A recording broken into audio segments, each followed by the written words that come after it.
Welcome to Popcorn History. I'm Stephanie Kibler with the Freeborn County Historical Museum, Library, and Village, along with Risha Lilienthal, Collections and Exhibit Coordinator at the museum, and Reggie Bauer, Operations Manager here at Power 96. Yeah. And today... We're getting a little morbid here. Ooh. Sad, tragic, sad, what other mourning, words? death. Oh. Death. Death. There's some death. I remember you said the topic of like grief and mourning is what you were thinking, and I like automatically got pretty excited. You kind of did, which is weird. Let's As one talk does. about grief and mourning. And Risha's giddy. It's a topic that Yes, that's I what she love it. It's fascinating to me how cultures and time periods and groups treat mourning and death and the process of like losing a loved one and how they deal with that in life and how they treat like they're dead. Yeah. It's fascinating. I remember in Spanish class when they taught us like the Dia de los Muertos and that sort of thing. And when I watched the movie Coco, it made me cry. Oh my gosh. Oh, I love can Dia you de not los cry? Muertos. My kids and I, we celebrated that instead of Halloween. That's cool. I was I just find that a fascinating holiday. And the monarchs all come in to Mexico carrying the souls of the dead. Yeah. Sure. It's awesome. I And cried at that's- Coco well, too, by the way. And see, like, because when I said something about how I loved this person's obituary too, you thought that was weird. But it's really cool because sometimes that's the only thing you can know about a person. Maybe it's more that that it's weird that you loved somebody's obituary, that you stated it that way. Oh, Like, yeah. this obituary is written so well, or I learned so much from this obituary. I loved this obituary. That's kind of where I was Sound a little different. Well, in college was a time that I did a lot of like research into the Victorian time period and their culture around death and mourning and funerary practices. And I also went into the American Civil War and kind of what they did too for grief and mourning. So I'm not going to talk too much about the Civil War because I'm going to be presenting that at the Civil War Roundtable eventually. But do you guys know anything about like Victorian mourning? Anything that you might like remember or have heard about? Maybe? Not off the top of my head. No? I can't really think of anything. I just go back to the conversation on hair. Oh, yes. The hair art.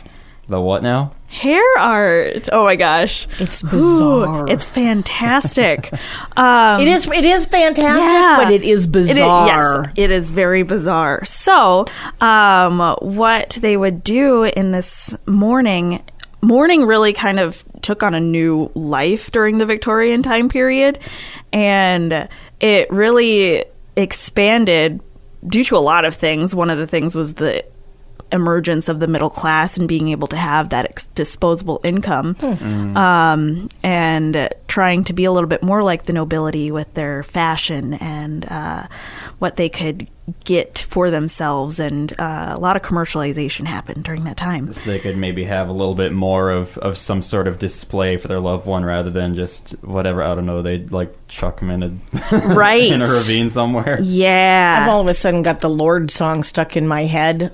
Oh, Royals? Royals. Oh, yes. yeah. That looks just ain't for us. Well, and even during the Victorian time period, there's a whole thing where undertakers were being prosecuted because they were giving a grand funeral to people who were not nobility. Oh, wow. And so The audacity. Right? The nobility was like, you're giving this person a baron's funeral. You can't do that. They're not a baron. And the undertaker was like, yo, I just did what they asked me to do. Like, I got to make a living, man. they paid me, you know. But one of the quotes that I have stuck in my head from that time period was, a cheap funeral with no flowers and a plain box for a coffin would have made it clear to the world that the corpse went unloved and unhonored to its grave. Oh, and that's Whoa. not true. Isn't that sad? Because Because you could still be poor and only have a pine box. Right. And still be loved. Yeah. But that was how they were starting to view it, because they were like, well, we have money, so we could, if we're not doing that for our loved one, obviously we don't love them. That was the view. Interesting. And that kind of goes into the mourning tradition too. Like Queen Victoria, she was very well known for her mourning. And that came into the United States as well. Like the Queen, after her husband died, she never wore her crown again. Oh, I didn't know that. Yeah. Wow. She wore a mourning veil, which mourning veils were like went down to your knees in the front and then all the way down your back in the back. Mm-hmm. They were, and I just found one in our collections just recently. Really? Of course you did. I did. I know. It's so cool. It was a little bit more of the American version because it was, here in Freeborn County, of course. But so it was a little bit more lacy than crepe. I have a lobby exhibit. Oh. That really great wicker looking. Oh, yeah. The funeral basket? Funeral basket and mourning veil. Wouldn't that be We also a have really a cool mourning display? cape. Love it. Yeah. That would be cool. Sorry. Just my epiphany. Yeah. Like mourning veils became really, really big. Like it was because you had to display your grief publicly rather than quietly reflecting in private. And you had to do this for months to years as a wife of somebody who died, especially. But the veils themselves, in deep mourning, it lasted like 3 months, where you had to have the veil covering your head, your face, everything. It was called a weeping veil, too, because it hid your tears. Yeah. But there was also the superstition, because at this time period, there was a lot of, like, the spirituality was a big deal. Like, it was really emerging and stuff, too. And they had the idea that the spirit of a loved one, like, so that spirit, the person who died, would be hanging around their loved one. And so if they revealed their face, the person who looked at that mourning person's face might have that spirit get attached to them. Uh-oh. So they thought it was also protecting other people. Huh. Interesting. Yeah. Weird, but... Right? But the black crepe fabric was really, really heavy, and it was designed not to reflect any light. So it was considered the symbol of removal of light from that person's life. So your veil would be dark? It would be very dark. How and hard to breathe? Yes. Oh, that became a big deal, because actually that material was toxic. Oh, gee. Of course it was. They would breathe in toxic dust from the chemicals that were in it. And here's a list of some of the chemicals that they got. Arsenic. Fun. Chromium. Benzene. Potassium dichromate. And copper chloride. Ew. And so during that time, there were medical what is that word? Professionals? Yes, practitioners. Practitioners. That's the word I was thinking. They laughing at me. They were discouraging people from using that material because they were like, a lot of these widows are dying, and it's not a broken heart. Right. Like, why are you crying so much? It burns. Right. And that material would also stain if you sweat. Were sweating. Oh, God, I would or be just a rain. train wreck. Oh, my gosh. Yeah. It was rough. So that whole practice or ritual, because men didn't have to do this. Men didn't have to. Of course we did. Men had a mourning tradition, but it was very much shorter, and it was usually just like kind of like the World War like armbands you saw, those black like armbands. It was more like that. So they had it, but definitely not as big. Right. Yeah. Very interesting. Kind of creeps me out a little bit. So when we started talking about this, the topic of grief, it actually came out of some research that we had been doing at the in the research library.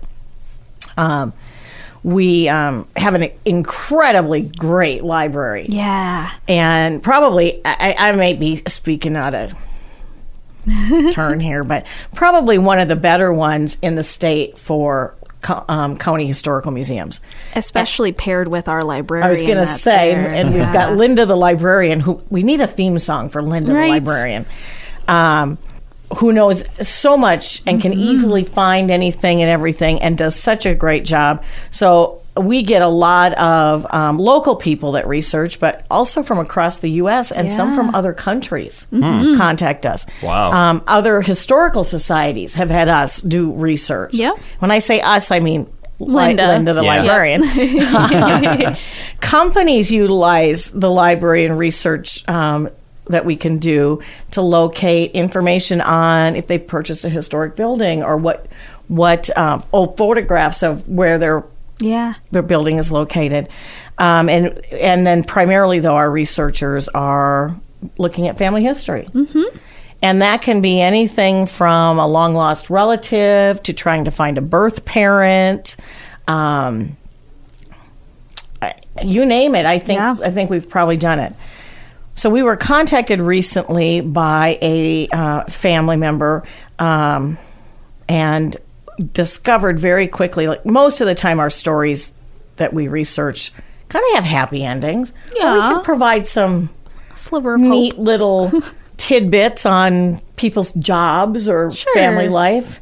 And sometimes they are just absolutely tragic. And I don't think we have a ton of those that we've come across, but this one really struck me, and it stuck to me for about a week. I was thinking about this daily. This family member was looking for information on their great-grandmother, and in 1917, a young boy drowned in Fountain Lake. There were 30 spectators, and it took 30 minutes before a passerby finally jumped into the water. And sadly, when they pulled the boy out, he had died. Wow. In 1918, the parents of the boy divorced. And the father was to place the other 5 children in Trinity Lutheran homes. Wow. That didn't happen, but in October of 1918, the children were relinquished to the state school in Owatonna. Okay. Yeah. The father had no permanent address and didn't have the means to support them. In 1919, the mother remarried, and then again in 1927, she remarried. And in 1930, she was placed in St. Peter State Hospital. Okay. And 3 months later, she died. Wow. Heart-wrenching story. And Linda was able to find newspaper articles and census records, brief little clippings of around the service for the little boy, the funeral service for the little boy. Just a tremendous amount of information, and not one piece that she pulled gave a happy resolution to anything, which then got me thinking about the grief that people have in when you do the family research. A lot of times you can find mental illness, or you can find addictions. You can find somebody you thought you were going to be able to connect with who's no longer alive. All of those skeletons in the closet. Skeletons in the closet, which apparently I need to have Linda, the librarian, do a little research for me. I have been told that there's a skeleton back in my grandfather's closet that we need to look into. Stay tuned. Might be a story in and of itself. Come take a look at this. Might be a whole popcorn history episode in my past. And, I think, too, with the DNA testing and the 23andMe and Ancestry, that kind of thing, we're going to see more requests that come through. And people looking for, what did my great-grandfather do? What was his career? Yeah. Sure. How did my great-great-grandmother pass away? Or, where's she buried? All of that. And that's all stuff we can usually do. Yeah. I mean, once in a while there's the elusive story that we can't track, but usually we're pretty, again, I'm using we. Yes. Usually Linda is really good about finding these stories and then able to share them with the family.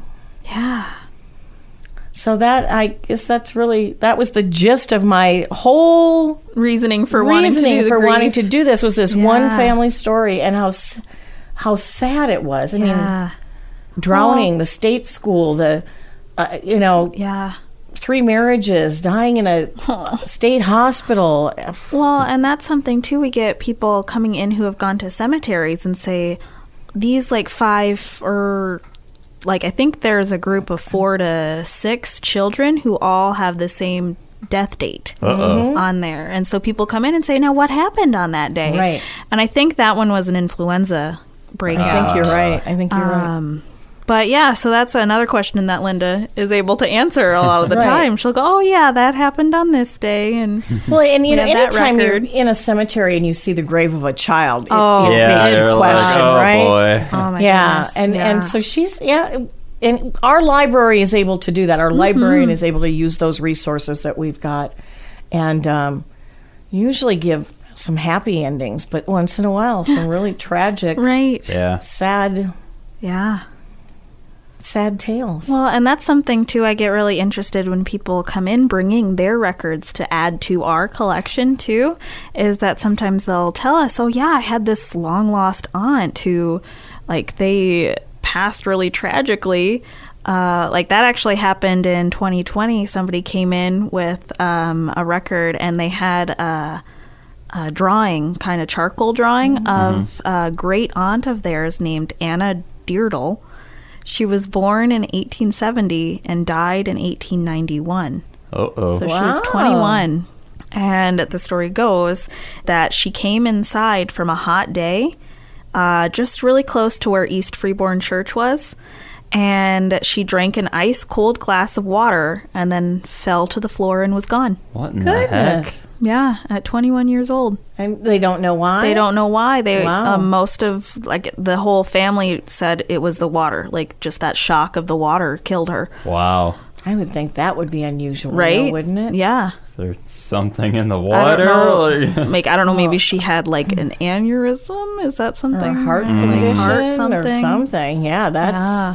Just very sudden. Yeah. But they did have that charcoal image of her, which was kind of interesting. Yeah. Then that gets added into, you know, our archives Yep. and our library records. If And somebody comes along and has some sort of connection, then you're able to just keep building on that Yeah. as time goes on. Yeah. yeah. Nobody wants to touch this topic. I mean, I could keep going. Oof. Do you want me to? Yeah, keep going. Oh my gosh. Okay. Like, Oof, she says. there's so much I could say about mourning traditions and stuff. Also about the, like, growth of the middle class during that time period. Yeah. But one of the things that people would do at this time is when somebody died in the home, there was a superstition that you had to stop the clock that was in the same room as them. And why was that? Because otherwise you would have bad luck.